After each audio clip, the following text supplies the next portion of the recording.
You've arrived at Pretty Spiritual Podcast. where we share our spiritual journeys to empower yours. Come on in.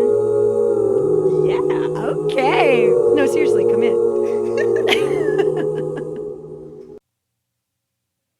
Hello. Hey. Annie loves to say hello. I do. She always tells me that. So this is us saying hello. Welcome everybody to Pretty Spiritual. In case you didn't know, I'm Lindsay Pony, I'm Annie. and we are so glad, obviously, to be here. We are. Today, we are going to talk about integration. Ooh, what is that? I'm serious. You know, I had to look it up when my somatic therapist brought it up. Oh, how we learned. Isn't it so nice? So thank goodness. So obviously I'm so into it now. Yes. Of course. So we just have to share. New trend. So when we talk about integration, it's about integrating all the new tools, behaviors, habits, perceptions, intentions, our new way of life, and making the old part and the new part whole. A new way of being, living, understanding, and for me, especially loving. So, being the spiritual podcasters that we are, we have pondered many ways to heal ourselves this year. Oh, so many. And boy, you know, I especially needed to be better, healed, well, all the things yesterday and as soon as I learned a new tool. And so with integration, one of the things I wanted to talk about right at the top is everyone, let's just take a little gentleness break. Oh, I love a gentleness break. They're so important. And you know, I just don't have time for it. Oh, no. Oh my God. Are you kidding me? I have a timeline to keep up with. And time for integration? What do you mean? I learned this stuff and it's here. Boom. I'm healed. Done. Of course.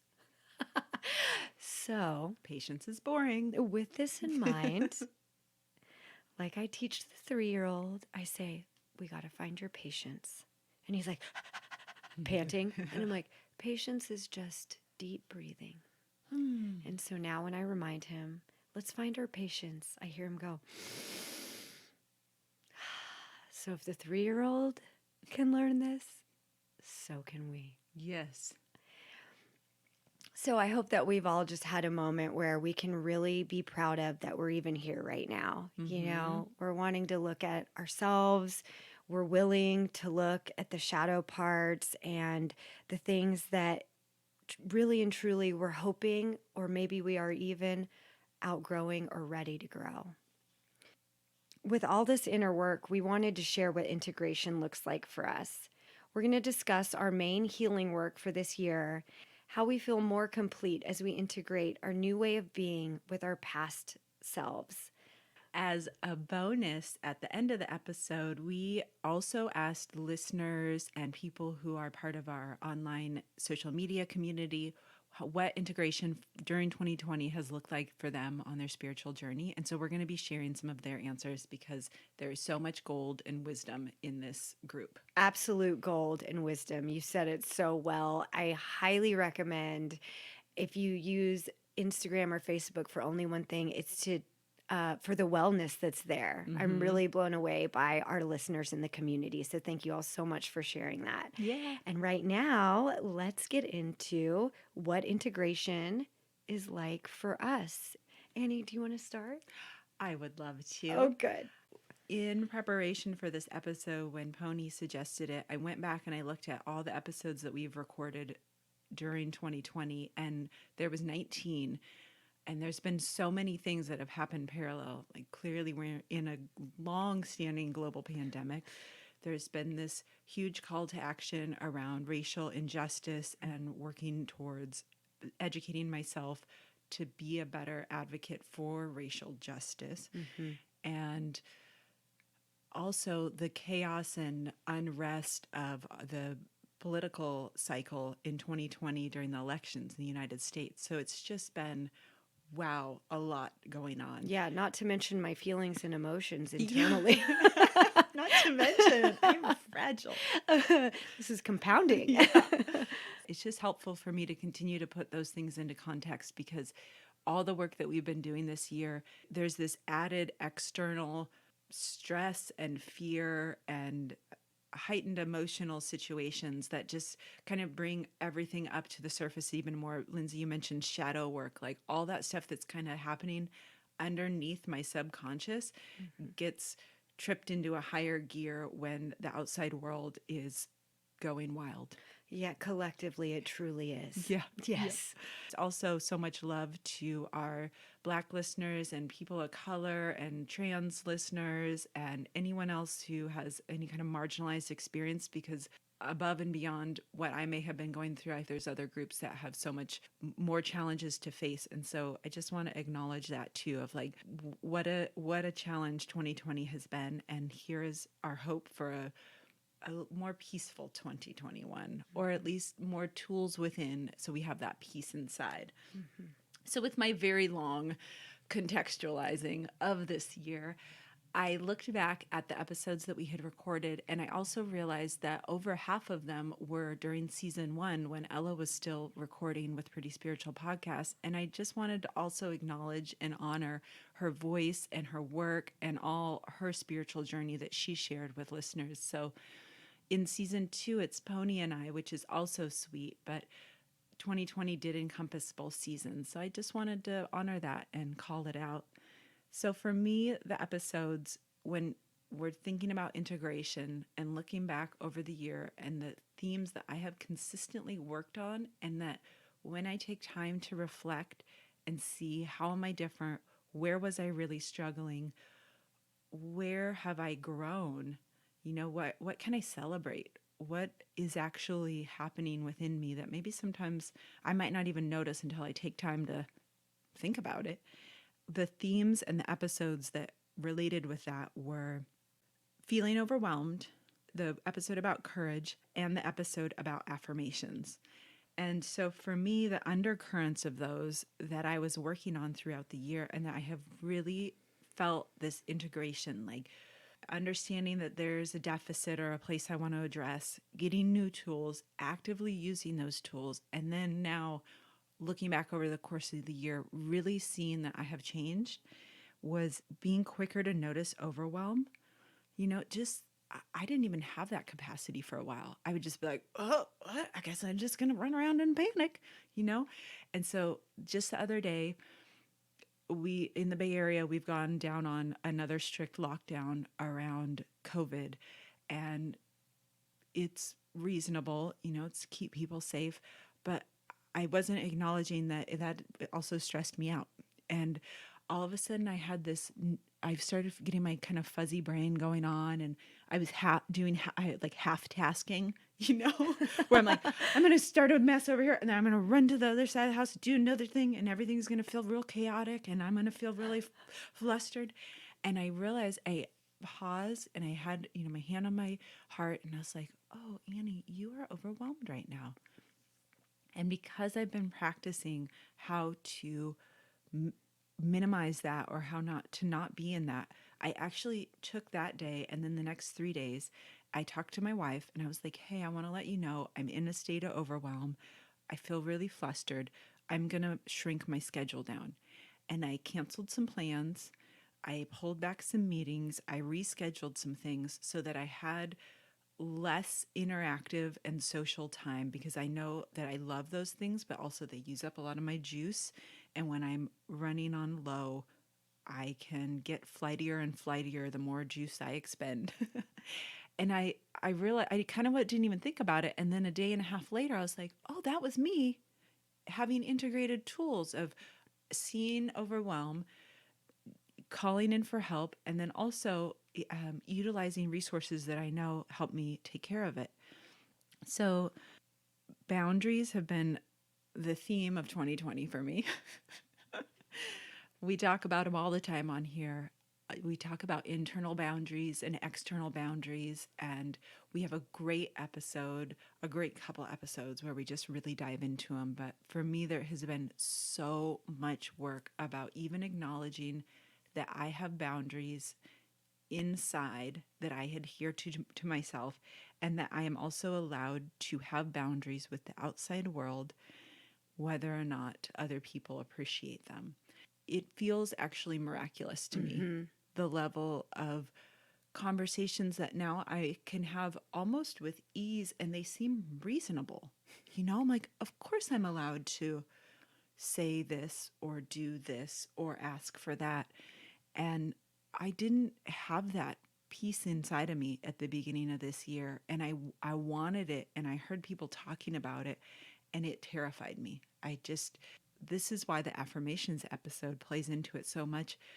A lot of the reason that I didn't trust that I could have boundaries was there was this deficit of like true trust and love in myself. And so filling up that deficit with affirmations, love, care, regardless if I make a mistake, regardless if someone might be upset, regardless if I disappoint myself, just to continuously like shower myself with care and affection. That coupled with shout out to somatic therapists, like Yeah. having tools and a professional to kind of help me, but also talking with all of you listeners, talking with Lindsay, talking with my other friends on this journey, and just like working on it, attempting it. And it's hard and scary, and then it gets less hard and scary. So that's been really amazing. And then the last part of what has been integration for me, and also what ties in with all these pieces, is relying more on my higher power. And that's something that a large reason why I make this podcast and the spiritual journey I'm on is it's such a strange struggle and journey for me. I always question it and I kind of wrestle with it in my mind. But as I do that, it's like a really hard yoga pose. My brain's like, oh, I'm super uncomfortable. No, I'm never, oh. But at the same time, my muscles are lengthening.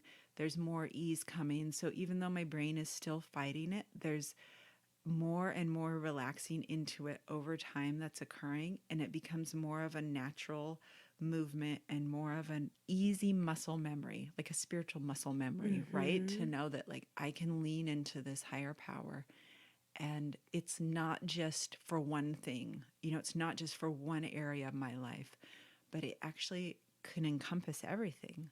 That's a broad overview of the big themes that I have been working on in 2020, and then the sense that all those areas have grown and I feel more at ease. And I just also want to acknowledge that mental health is totally a part of my journey, and professional help is crucial for me in that regard.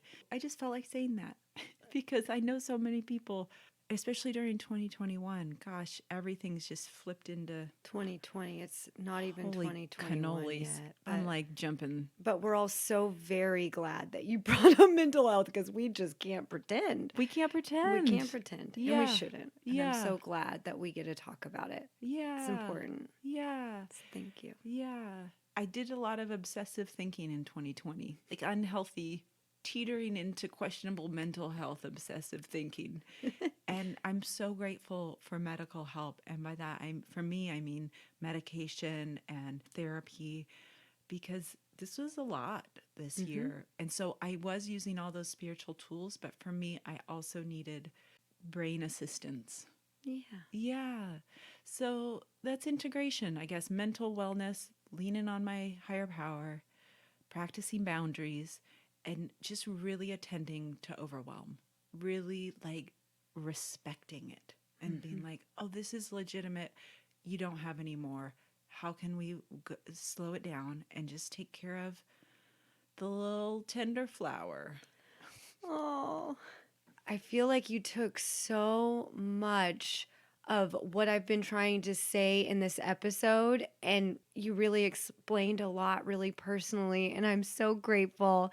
And then naturally, my mind's like, inferiority, you have nothing to say. Oh, And it's so great that I have some awareness about that right now, and I can drop into myself and I can acknowledge it and have space for it and be so glad that the podcast is doing what it's supposed to do.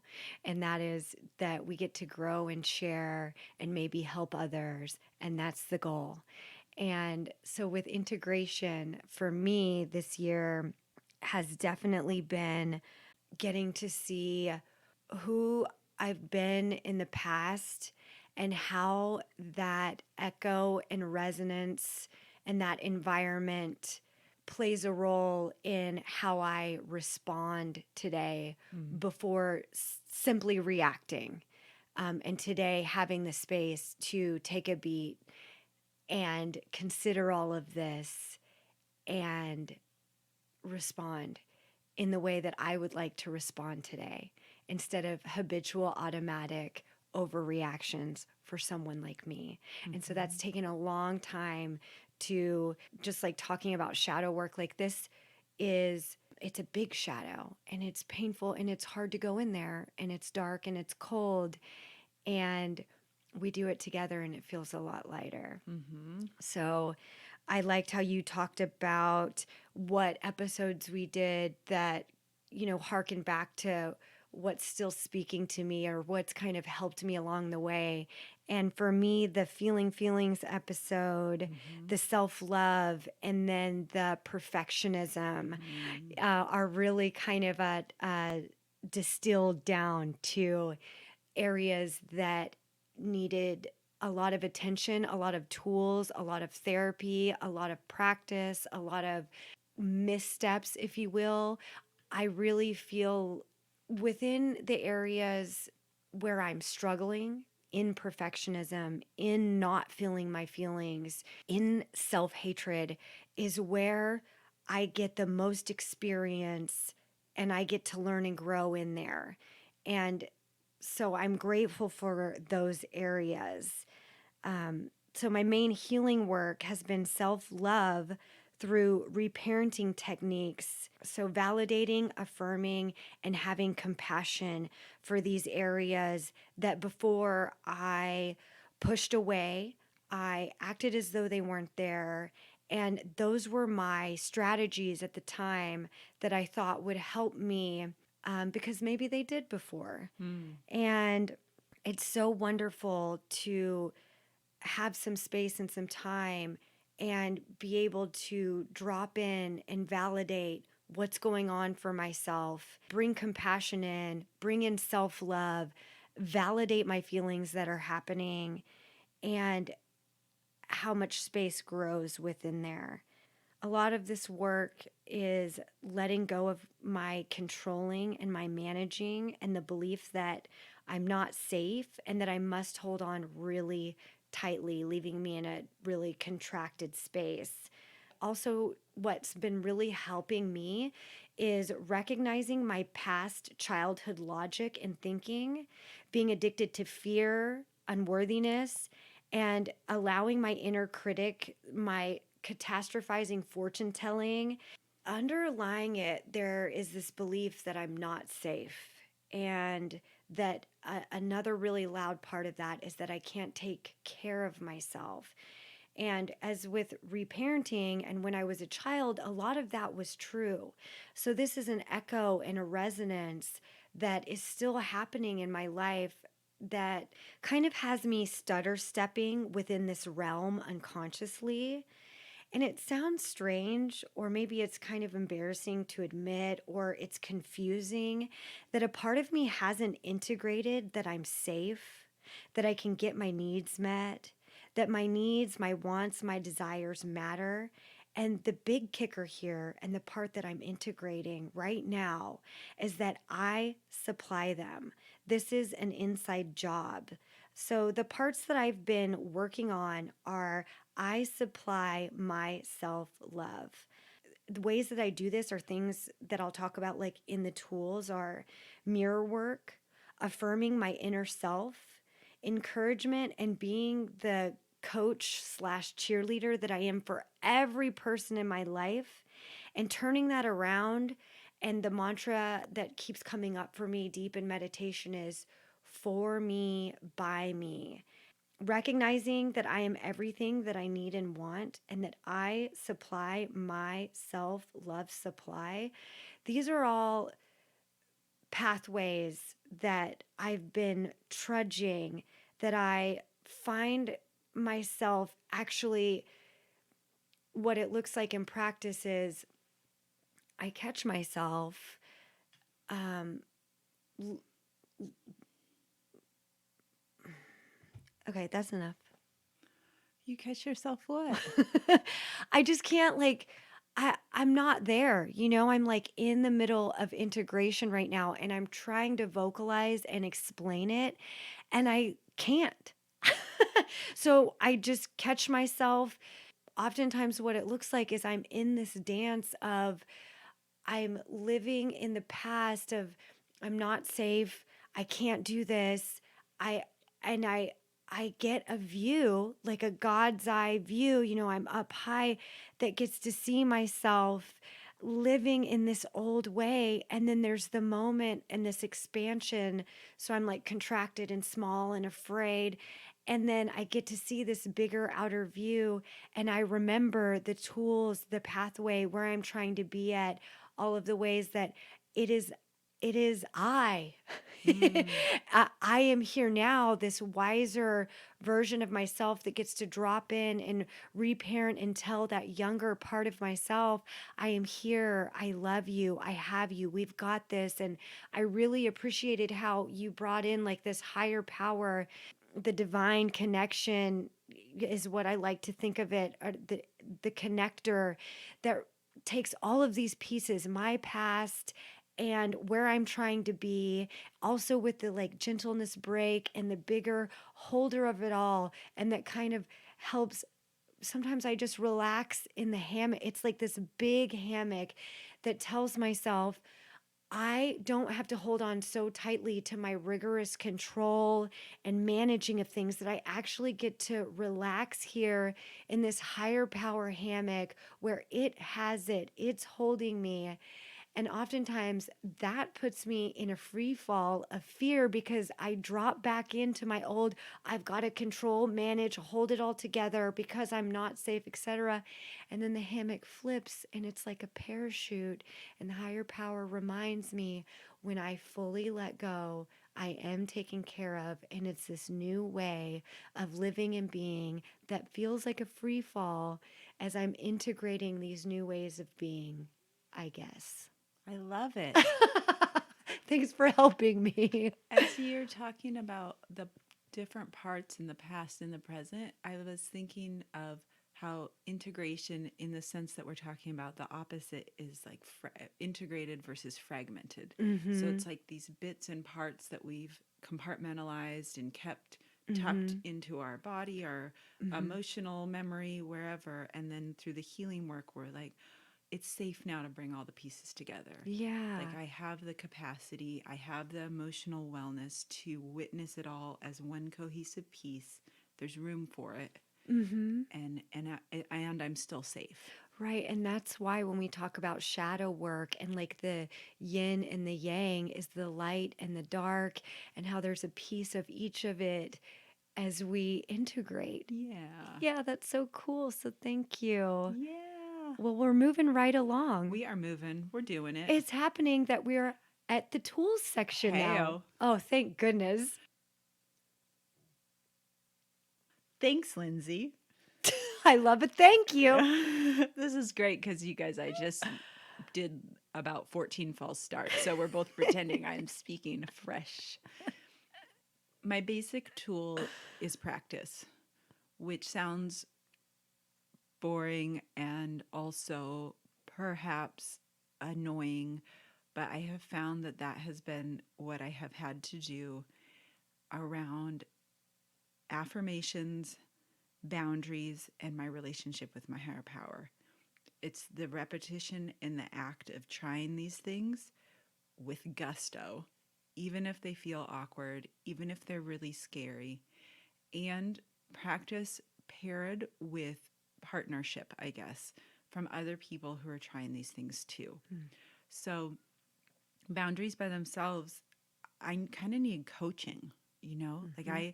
I found a spiritual mentor who is really focused on being integrated in herself, self love, and having healthy boundaries with herself and others, because I wasn't sure how to do those things by Mm-hmm. myself and I needed some guidance.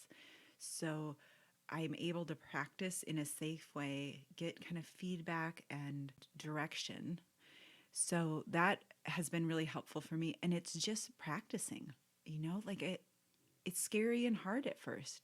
And the internal boundary, which has been really, really crucial, is the awareness that I am a person unto myself with my own value, opinions, beliefs, understandings, joys, and that just for existing, I get to have value.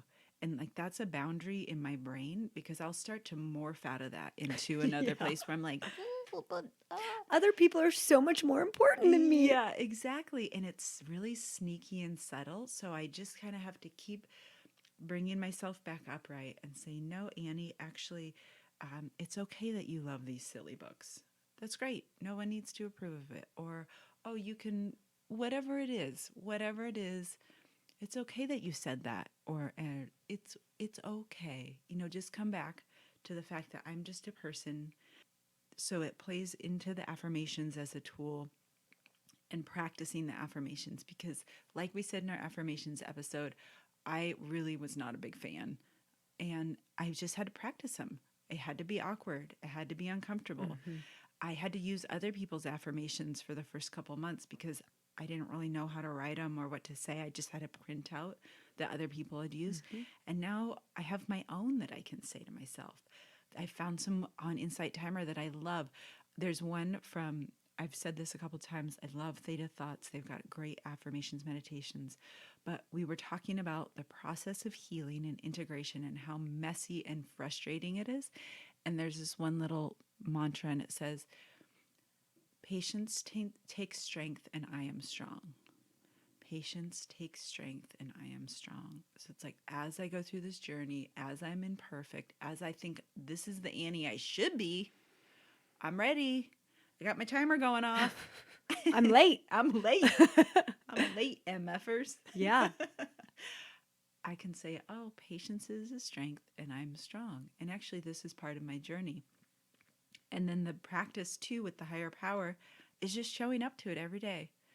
I have some new prayers that I have found that are really gentle, and I write them out. I leave them on my desk so I can see them all the time. And I just practice trusting my higher power. There's this line from this really beautiful prayer, and it said, make new this day as I release my worries and fears, knowing you are by my side. So I can say that in the morning and be like, just for today, I can release my worries and fears. Because I think that they're pretty important. So I'm like, letting them go seems dangerous, but just for today. And so all those pieces together, for me, have been the tools that I have been using to kind of integrate. I'm a person of value. I'm allowed to take up space in this world. I'm allowed to have boundaries for myself and others. And I have the resource as a result of leaning on a higher power, which I practice leaning on. So that's what's up with you, Lindsay Pony. What are your tools? Okay. As you're talking, one of my biggest tools right now, it's just one simple word and it's called presence. Ooh. And I have been finding so much relief in healing in the presence with myself. And this has a lot to do with the reparenting, which has been so helpful for me and just life changing. A quote that I want to read right now is, you have been criticizing yourself for years and it hasn't worked. Try approving of yourself and see what happens. Radical. Louise L. Hay. And it totally is radical. And previously I did not have the presence to hear the inner critic and the environment that I was creating within myself, by myself, for myself, Mm-hmm. and had I had thought that if I hated myself and berated myself enough, then I would be better. And it was just misguided.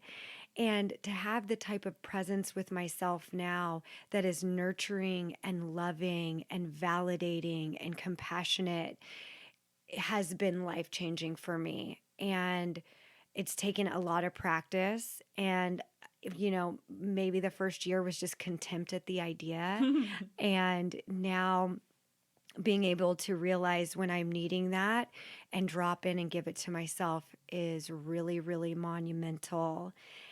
This There's lots of tools to kind of get this going. You talked about affirmations already, and another one that really upset me, so I'm gonna bring it up, is mirror work. I'm sure we've talked about this. Uh-huh. Okay, well, here it goes again. Oh, hey there. Hi. So there's many ways of doing mirror work, and I just wanted to bring it up again because things that I really don't like, I think, are the finger pointing of where I need to go. Where the discomfort is where I need to kind of stretch out and learn to grow in there.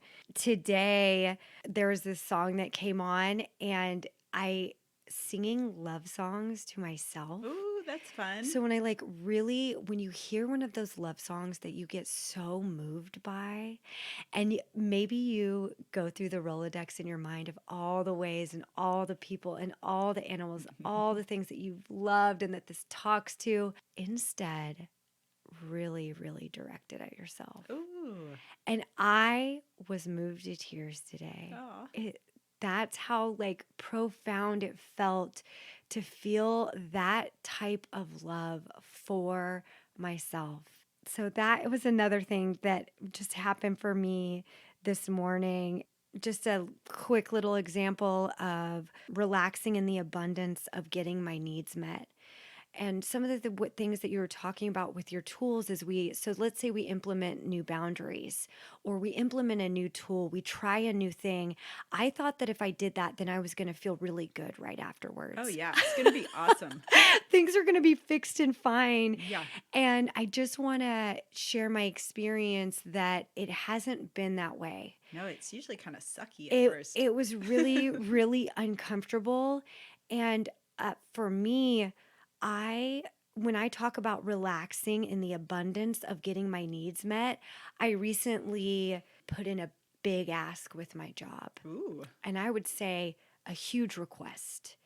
And I didn't get verbal or written or any kind of confirmation, but they did start doing what I asked. Hmm. And I actually was behaving in the way that my needs weren't getting met. Mm-hmm. So I was stuck in this loop of believing my needs weren't getting met and then having this somatic contraction and like and Mm-hmm. being in fear, and then my mind would actually replay out my needs not getting met, and so I was living in the fear that I'm going to be fired, they're Mm-hmm. going to do this, and Mm-hmm. just living in this loop. And it took me working with my somatic therapist for her to show me that I was stuck because I was believing that my needs weren't getting met and then living from that space. So it's a very powerful what our mind and what our body do, Mm-hmm. and to get connected within there. So my mantra of relaxing in the abundance of getting my needs met is actually a very physical thing where I see that they're getting met,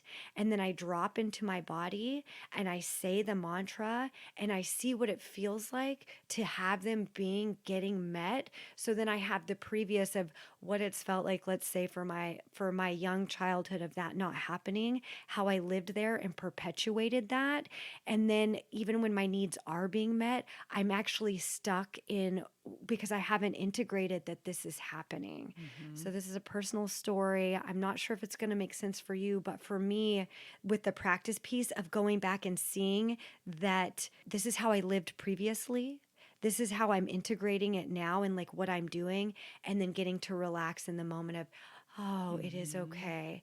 And some of the things that I say to myself when I notice myself picking up the fear in the story that my needs can't be met, I do my inner self love and reparenting work. And then so I talk to that younger part of myself and I say, oh, Linz, I see you. I see that you're so frightened and that you remember when your needs weren't met and that they weren't important.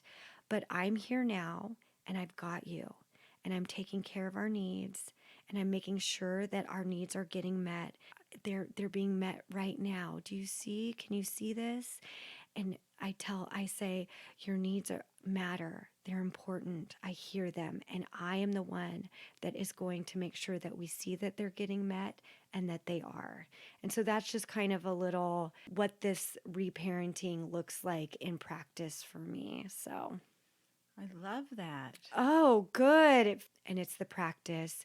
And we keep trying these things and doing these things and making note of the feelings and trying again and doing again. Mm-hmm. And this is how we slowly become whole with Mm-hmm. what we were before, where we're trying to be, and where we are now, is Mm-hmm. my guess. And so, Mm-hmm. with that, let's also talk about some of the things that our That our listeners listeners shared. are sharing about integration. Can I say one thing really quick that I thought of? Say it all. When you were talking about unmet needs, it made me think of my experience, not in the context of reparenting, but having unmet needs, because for some reason I don't think that my needs have value, or at the Mm-hmm. very core of it that I don't. And it's so silly because if you met me, you'd be like, of course she thinks she has value. But there was this like dark spot in me Mm-hmm. that was operating from this place that I Mm-hmm. couldn't push back, ask for things. And so I would just hope that the other Mm-hmm. person would meet my needs, but I was behaving in a way, like you said, where why would they? Because either it's a comfortable dynamic, and Mm-hmm. or they, who knows, who I, Right. none of my business. But it's so interesting to think about then when I start to acknowledge that I have value, that my needs are important, and the most important thing is tending to myself, then I can ask my needs to be met directly, as opposed to what my somatic therapist calls it, and what I did for most of my life is getting it through the back door, Mm-hmm. which is like, Mm-hmm. I'm just going to slide through here and I'm just going to like Mm-hmm. create a situation where you might notice what I need, and Mm-hmm. then, but I don't have to ask for it directly because I don't want to make anybody uncomfortable or Right. myself.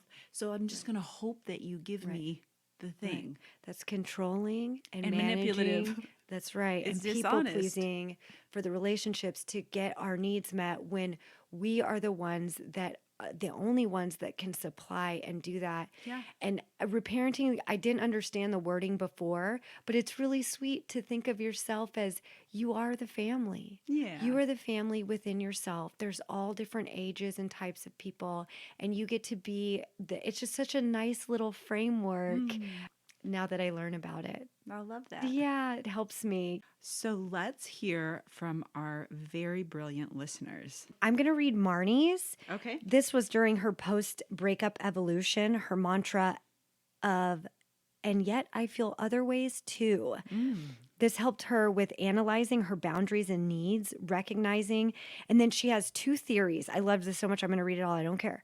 So, the black ball theory is a person, a situation, or an activity, if it sometimes makes their life hellaciously bad, then that person, activity, or situation is unacceptable all the time.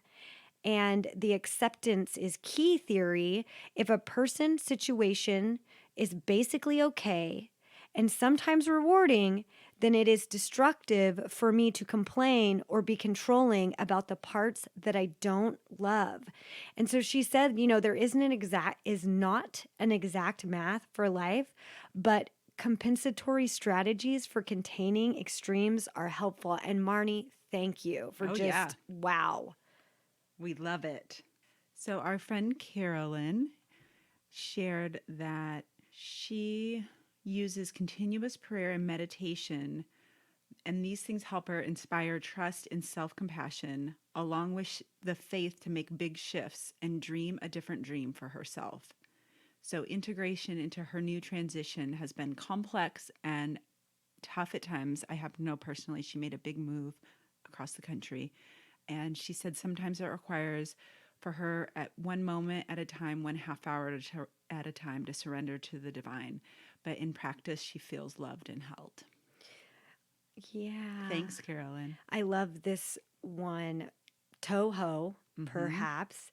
talked about releasing sexual ties with partners, reclaiming sexual sovereignty over their body, Mm-hmm. recognizing the toxic relationships and patterns from exes that they thought they deserved, Mm. and in short, reclaiming the power in your womanhood. Yeah, we love Oh it. my gosh, so good.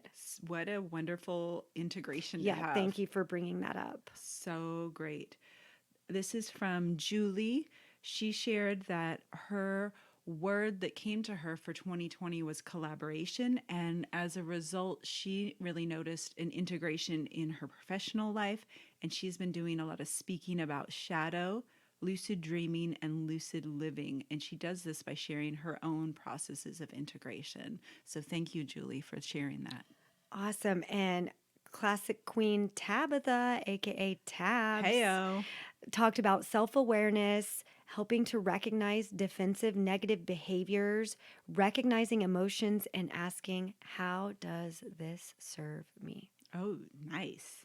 Mary uses journaling and post it notes. We hear you, girl. Oh, so many. So I have a many. book for my post it notes. You do? Yeah, I put them in there I love all in that. one Is place. it like a binder or how It's is it? just, it's so, because as you can see, your post, they lose their stickiness. So then they're just like on the floor or wherever. Yeah, So it's just a simple, easy book that I I put love them in that. there. Oh, I love that. Oh, That's so yeah. great.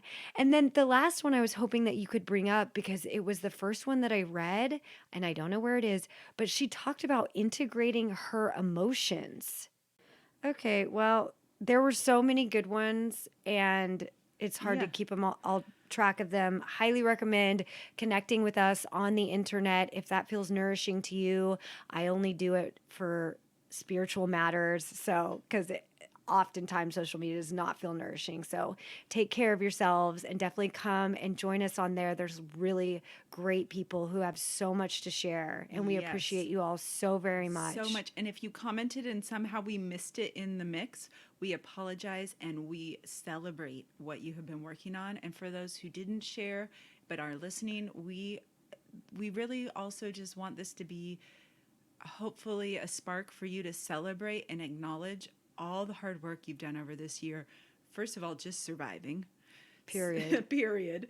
And second of all, being on a spiritual journey. That's You're it. being doing this work, whatever it looks like, whatever your attempts, what a miracle. We're on the How path. amazing. Here we are. You're doing it. We're doing it. That's right. We all rise together. Yeah. So this is a celebration. Just we have so much joy in our heart to be on this journey with you. So thank you. That's right. Thanks, everyone. See you next time. Bye.